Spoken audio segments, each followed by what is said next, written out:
But who's gonna pay for my free drinks at the club? Yourself, dude. Men are done with the handouts. Men are done getting sections, buying bottles for you money-hungry hippos to just be in a section drinking up all the liquor. I got a banger from men only. Let's get straight into it. The video where I explain my opinion on why the club scene has died.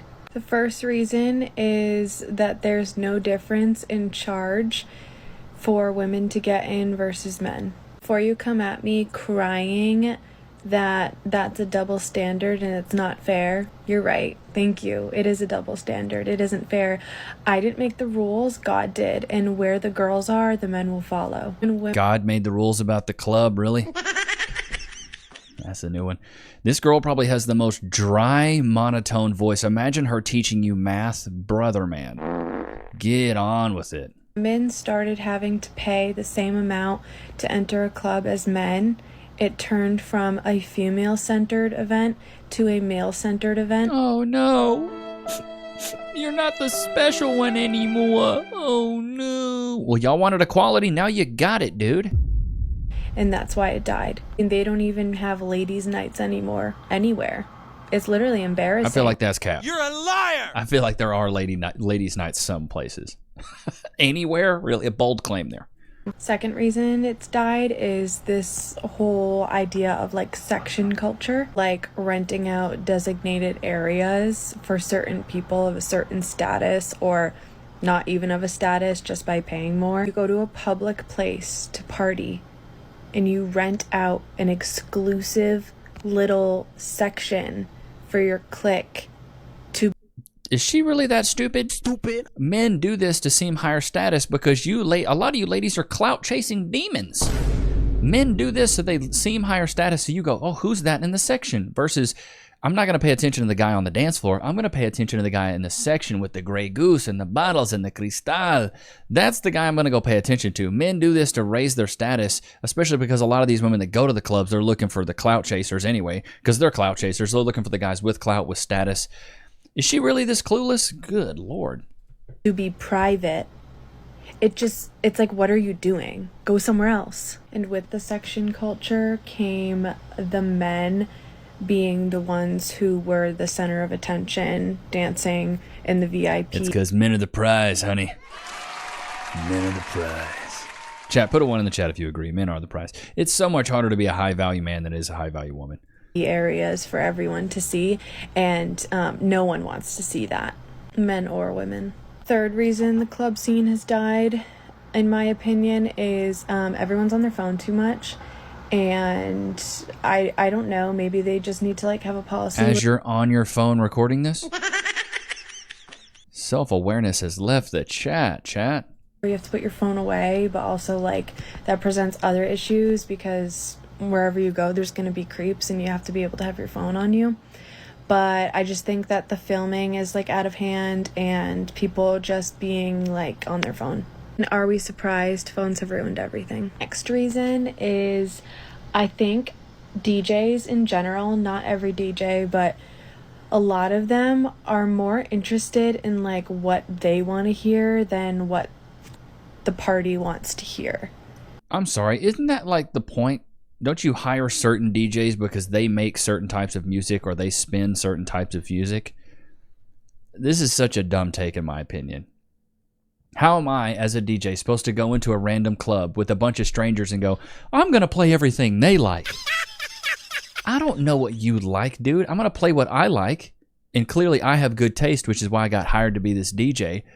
You can't appeal to everybody else in the club. You try to appeal to everyone, you appeal to no one. You appeal to yourself, more than likely somebody will resonate. This is such a bad take, bro. So stupid.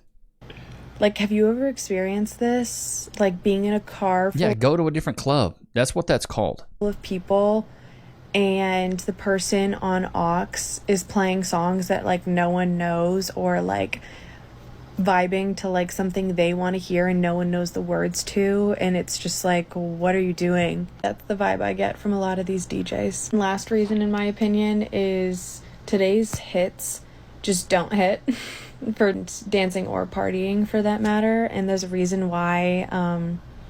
This is called having dopamine party fatigue. This woman has been to the club so much that her brain is fried, sizzling like an egg in a skillet. She has fried up that dopamine. She doesn't get that same hit that she used to get. Woman telling her bop lore on display. Most fun songs to dance to are from like 20 years ago, is that none of the songs are catered towards having fun at the club.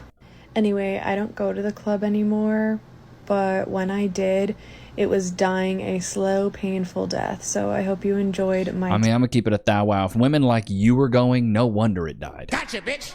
Takes on this matter, and I hope for the sake of future generations that they can experience the club in the same way that millennials got to. I mean, dude, if you really want to go to the club, go to Vegas. That's what I would say. Go to Vegas. That's where, you know, more than likely you're going to get the biggest and baddest of clubs. But a lot of these women, they keep going to the club and then they get that club fatigue. It's just like you can get fatigued with anything. You get that first dopamine hit of something. It's like being a crack addict, right? That first crack rock really gets you good. Then you keep smoking crack and you get a tolerance of it, and so it's not hitting you as much. I would know. My dad's a meth addict. My dad's a meth addict, so I would know. Trust me. That's horrible, but true. But chat, put a 1 in the chat if you agree.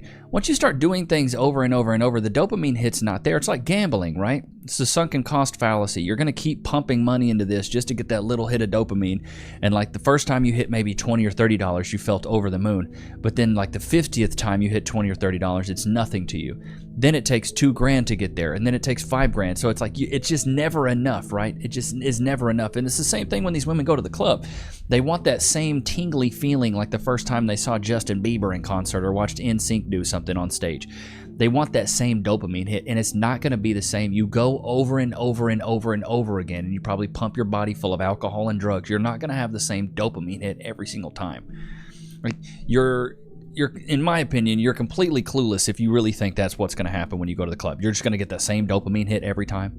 It's just going to be the same. You're always going to feel great. Like, bro, stop it. I need to do this once because I have to study for a final that I'm set to fail. And I can't dash any expectations.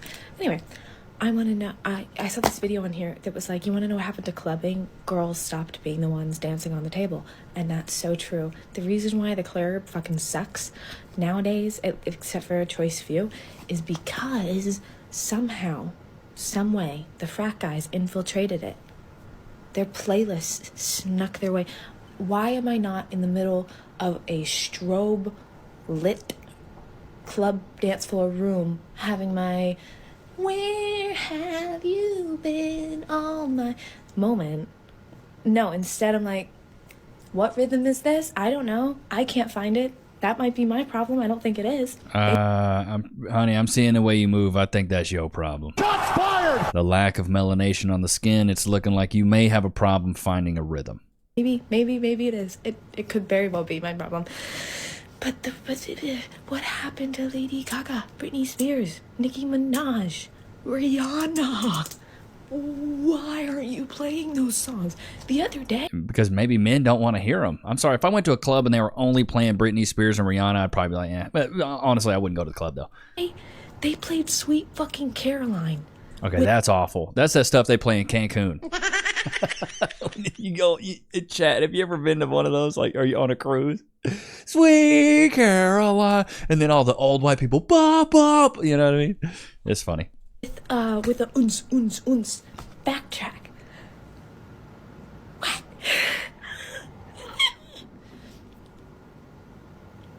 Go back to catering to girls, please.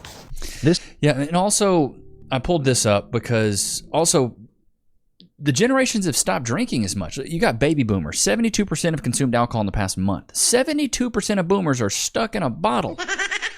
107% increase in alcohol use disorders. Generation X, 65% consumed alcohol in the past month. Millennials, 53% said they consumed alcohol in the past month.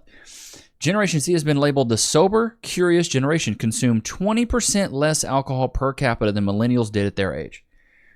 Bro, I watched something about Four Locos this morning, and I was like, bro, I remember when Four Locos were out, it was like crack and caffeine and meth in a can. It was, dude, that drink right there, it was like liquid gasoline. It was so bad for you, but boy, howdy did it get you lit. But this is proof, because the thing is, I don't think millennials are going to the club near as much as Gen Z kids are. And Gen Zs are like, I'm not going to go to the club. I don't really drink. So if you don't drink, why would you even go to the club? Ain't that right, Loki? I've fallen at work and been injured. Oh, wait. I should call my lawyer. I'm John Morgan of Morgan & Morgan. Hey, John Morgan of Morgan & Morgan. It's Levi Nichs of YouTube. Can I get some cash, please? Morgan & Morgan & Morgan & Morgan & Morgan & Morgan & Morgan & Morgan & Morgan & Morgan. Did you know that your injury could be worth millions of dollars? Morgan & Morgan is the largest injury law firm in America, and they've recovered over $20 billion for their clients. $20 billion? That's a lot of cash. The insurance companies tried to lowball me, but Morgan & Morgan was able to take my pain and suffering and turn it into cold, hard cash. It's almost a good thing I was injured. But wait. How much is Morgan & Morgan gonna cost me? You never owe them legal fees unless they're successful. So it's completely free unless you win? Yeah. Hiring a lawyer, that sounds like really difficult. It's actually super easy. You can just go to their website, and in a couple clicks, you can find out if you have a case. And you can literally do it from your smartphone. And remember, there is only one Morgan & Morgan. Wait, but it's two names though. How is it? Give me the script. Oh, both their last names. Okay, I get it. Okay, roll it. You can start your claim today by going to forthepeople.com/Levi, found in the description below. So if you're injured, you can trust Morgan & Morgan. Y'all know what time it is. Loki, free. Sit. Shake. Other hand. Good boy. Wait. Free. Go to your place. Switching gears, getting into the Twitter, getting into the things that are popular on the interwebs right now. This chick is going viral right now for saying that rent shouldn't exist. She's saying, hey, you shouldn't even have to pay rent. Rent should not exist. Bro, tell my landlord that. Tell the state that. Hey, property taxes shouldn't exist. In this day and age, rent should not fucking exist. I love it. We have a surplus of housing. We have houses that are empty. We could be housing everyone on the streets. But no, we have to worry about profiting off of it. We live in a capitalist country, dude. Shut the fuck up. Shut the fuck up. People are homeless, dying on the streets. What is wrong with you? What the fuck is wrong with you? You know what? You're right. You should let some homeless people move in with you. Have a surplus of housing. We're in a complete different age from when you did have to build your own house. Everyone deserves a house, and our government has the ability to give us that. And See, I don't know if everyone deserves things. This is where it's like, now, do I think things could change a little bit? Yes. Do I know the solution? No. But do I think people deserve things? I've never thought I've deserved things. I've always had to work for the things I've had. And I don't know, the whole deserving word is where I'm just like, I don't know. It's like, I don't know, deserving. I believe you should have to work for some things. So apparently, this man, we're going to go back to the Cracker Barrel stuff for a second, because this stuff is still going nuclear online. This man worked at a Cracker Barrel for 8 years as a cook. He's exposing all their secrets. The biscuits are frozen. There's a whole bunch of stuff. It's like a couple-minute video. We'll let him get into it. If you think what's happening in the front of house of Cracker Barrel is bad, you should know that what's happening behind the scenes in the back is even worse. I worked at Cracker Barrel for 8 years as a cook, and it's slowly gone downhill with a rapid acceleration in the past year. Let's start with biscuits. You can see here, they're frozen now. What they used to do is I used to make these pans of biscuits every day for like an hour. That's how long they would last, because we went through them. And they would be hot and fresh straight out of the oven for the guests. And now they freeze them for days ahead of time. So what you could be getting is days old, and they just put them in a warmer for about 40 minutes, and that's what you're getting. And that's why they look like this now, instead of those nice big thick fluffy biscuits with butter smeared on top. No, you're getting frozen nothing. And the same with dumplings. They'll produce like 7-8 pans of dumplings at a time, and freeze them instead of having nice fresh dumplings cooked for you. It's disgusting. Bro, freezing dumplings should be an international war crime. Dumplings are only good fresh. You gonna freeze my dumps and reserve them? Look at that. Next, meatloaf. It's microwave now too.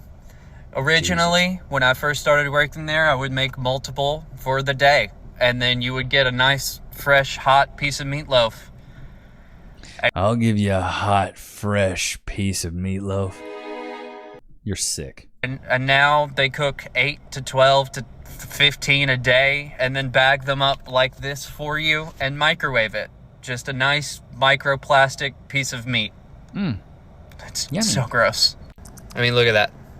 I don't want to eat that. Bro, this looks like the little cafeteria, little pods they used to have at like high school. You know, when they were serving you the chicken nuggies and fries. That's what it looks like they put it in. Or like stadium nachos. It's the same stuff, bro. Serve it to people. That's why I don't work there anymore. Things like the fried apple, green bean, the pinto beans. I mean, they're bagged up at the end of the night. And then you are probably getting a nice microwaved side as well with your nice microwave meatloaf. The way it used to be done is they would be cooked every day fresh. Bro, that's crazy now. People go to restaurants and everything's microwaved. That's nutty. In a kettle, they would boil them, and now instead of that, they're even putting them in pans and water and then baking them because it's faster and you can keep up with it a little bit better, but it was just changed for the sake of change. Microwaving this is absolutely disgusting, and I can't believe they actually wanted us to do that for people. Bacon doesn't touch a grill at Cracker Barrel. If you go to Cracker Barrel, you're getting baked bacon. All of it. You don't get... Okay, I actually like baked bacon. I'll be honest. I'll give you guys my bacon recipe here. Like I'm cooking it from scratch or something. But basically, I get the bacon from the fridge, you lay it out on a pan, you put it in the oven at 400 for about 20 minutes, flipped it. Good words, Levi. Stupid. Put it in there 400, cold as well. So you put them in the oven cold. After about 10 or 12 minutes, you go take them out and you flip them, and they do come out nice and golden brown and crispy, and you don't lose a lot of size. A choice on how it's cooked. I mean, sometimes there are some different. I mean, this is legitimately what they were serving to people sometimes. I say it was me. I had to do it. None of the corporate people had to do that. Sometimes there was a little bit of difference between how it got baked on the same sheet, but this is what they had us give to human beings. So you should know this is not the worst of it. The worst of it is in the back, and it's what they're giving to their supposed guests. You're spending money on microwave nothing. And it's all for the sake of the stockholders and the corporate side, because they can't help but ruin the guest experience for... Bro, I got a prediction that if they don't change something at Cracker Barrel, it's going to be gone in the next 3 or 4 years, bro. There's no way they're going to be able to last this long microwaving food, and especially people exposing them. And in my opinion, in chat, put a 1 in the chat if you agree, any place that microwaves food at a restaurant, bro, don't even be a restaurant. Be a food truck. Be something else. Like, there's no reason you should be microwaving food at a restaurant level, bro. That is diabolically dirty, bro. Come on. Like, that is just out of pocket, out of hand. This chick right now is going viral. Her name is Laken Schnelling. She's a University of Kentucky student arrested after her baby was found deceased in a trash bag inside a closet. 21-year-old Laken Snelling has been charged with abuse of a corpse, tampering with evidence, and concealing the birth of an infant. Snelling is a member of the Kentucky stunt team, according to the school. We can confirm that she's been a member of the stunt team for the last 3 seasons. All other questions should be directed to the Lexington police, the university said in a statement. The infant was located wrapped in a towel inside a black trash bag. Diabolically dirty. This chick right here. So, yeah. Apparently she wrapped her child up in a trash bag and just, didn't, why is it, okay, can we just play the video? Good Lord. Yeah, this is awful. Don't know why the video is not choosing to play. It's pausing over and over again. But yeah, this is pretty bad. I don't see why. And this, maybe that's the father. I don't know. But this is not looking good for Laken Snelling. Those boots. What is going on? Why is it not just continuously playing? I don't think I've ever had Twitter do that. Yeah, dude, in your local news, that's what's happened. Yeah, crazy work, right? 21-year-old in a trash bag in a closet, bro. That's diabolical work, man. Absolutely diabolical work. Ain't that, Lokes? Look how good he looks. But I hope you guys enjoyed today's episode. Don't forget to like, comment, subscribe. It was good to have you guys out, man. Until next time. Peace.